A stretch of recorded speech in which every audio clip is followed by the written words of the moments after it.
Voltamos aqui com o Babalaô Márcio, né? Falando aí da trajetória dele até chegar a Oromilá, até conhecer, né? Primeiro Ogã, né? Ogã da religião candomblecista, e detectou, né? Aí na saúde, um problema de saúde, aonde foi curado. Vamos falar um pouco disso, pai? Aí aquela história, procurar Oromilá, que Oromilá poderia mudar o dia da minha morte. E até então nunca tinha ouvido falar em Oromilá e ouvido falar em Ifá. Aí eu fui procurar Oromilá. Fui procurar, joguei e tal. Mas o senhor chegou a ficar um tempo no candomblé como Ogã? Eu vou contar, peraí. Ai, eu sou curiosa, eu já quero saber. Aí eu fui, me iniciei ao Ofakam. Fiz a primeira iniciação que o homem faz na nossa tradição. Ofakam? A Ofakam já é o homem iniciado.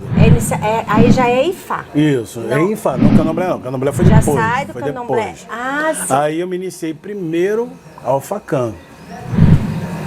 Aí eu vim com o Odu, que dizia que eu deveria me tornar Babalaô.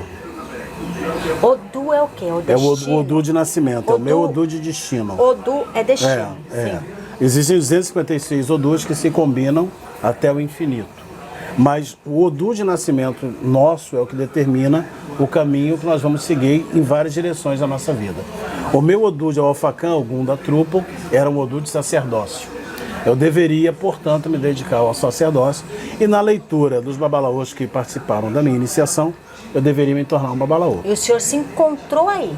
Eu ainda não me encontrei não, porque eu fugi disso. Fugiu também? Eu fugi disso. Você lembra que lá na igreja queriam que eu fosse pastor? Pastor, ele foge exatamente. Da cadeira, eu né? Eu não queria responsabilidade, Meti o pé. Eu só queria me iniciar para mudar o dia da minha morte, eu só queria ficar vivo.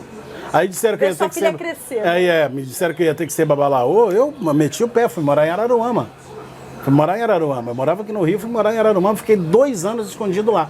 Aí fui para Araruama. Tentando se esconder do destino. Isso. E minha mãe. Consegue, né, pai? E minha mãe de santo de bico, né? Porque eu não tinha me confirmado o Ogã. Aí eu fui, né? Eu fiz uma consulta com Rafael Zamora, Dias, Ogundaqueté e Bahém. E aí, Rafael, né, na consulta com ele, Oromilá falou que era bom que eu me iniciasse primeiro o Ogã, fechasse o ciclo e tal.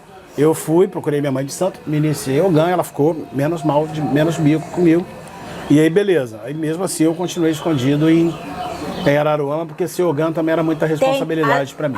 Assim, tentando se esconder do destino. Quem é que se esconde do destino? Não conseguiu, né? Ninguém. Pois é, não consegui. 2 anos depois, eu entrava no Ibodu, né, para ser iniciado como babalaô. O que é Ibodu, pai? O Ibodu é o quarto. Só pra gente entender aqui. O Ibodu é o quarto. Na nossa tradição, nós temos um quarto. Os africanos chamam da floresta sagrada, porque o Ibodu deles está na natureza. Sim. Então levam o neófito à floresta e dentro dessa floresta ele passa pelos ritos iniciáticos. Com a diáspora africana, com o processo de adaptação que houve em Cuba, essa floresta foi transformada num quarto. Então nós temos um quarto na casa de Ifá, né, do babalaô maior, né, e aí esse quarto é chamado de Ibodu. E ali o caboclo é recolhido, ele fica 7 dias ali recolhido e passa por todo o processo iniciático. Os rituais, né? Exatamente.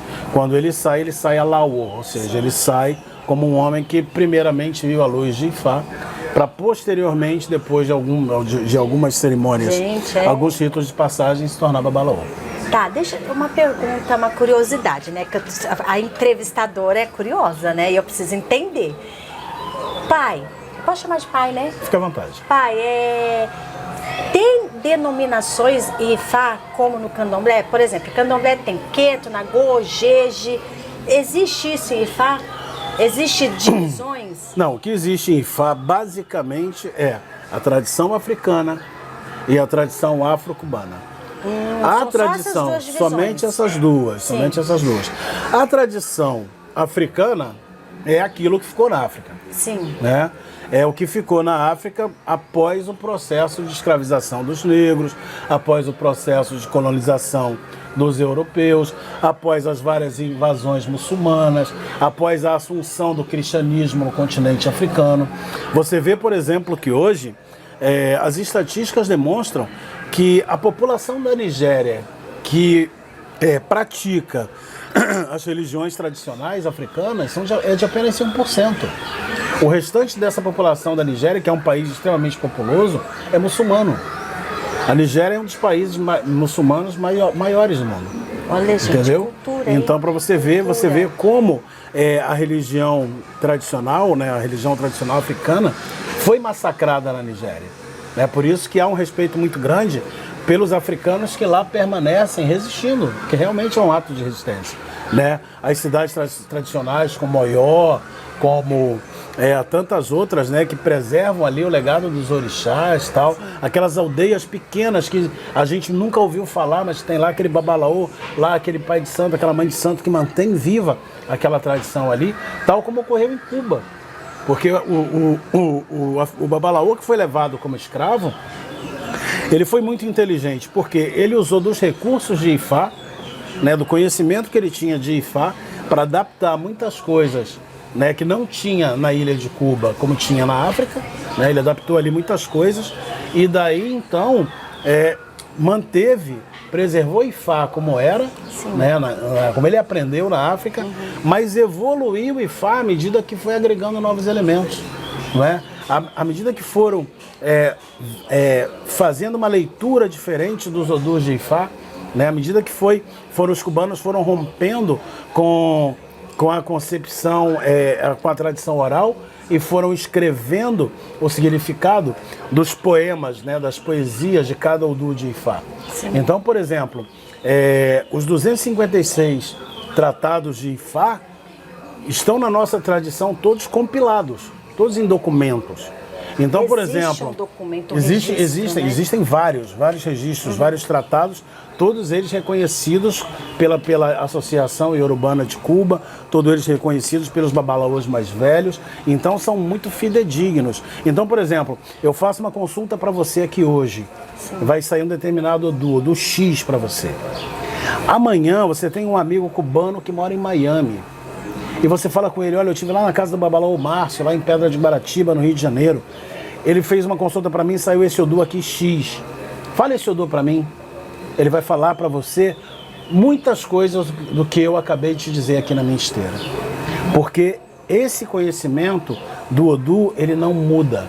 É sempre o mesmo. É sempre o mesmo. É uma regrinha, é sempre o mesmo. O que vai diferenciar um babalaô do outro é a capacidade que ele tem de extrair mais informações daquele odu.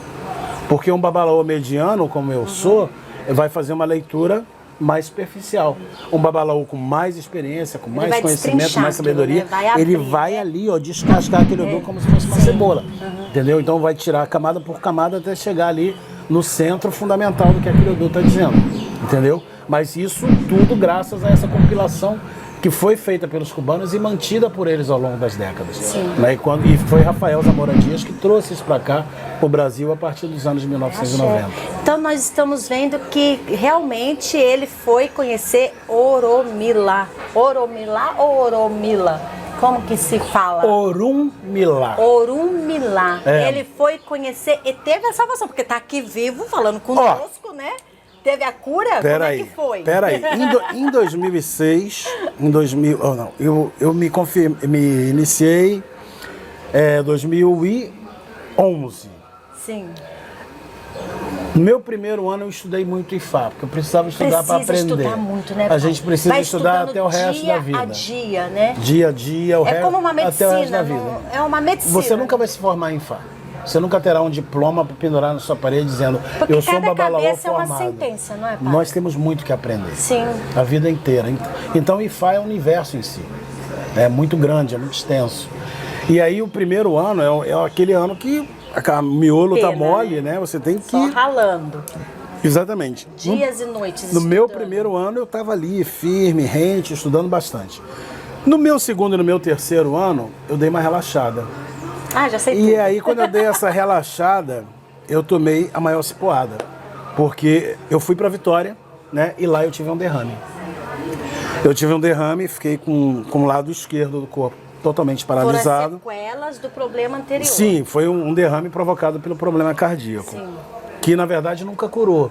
Ele tá aqui, só que está controlado.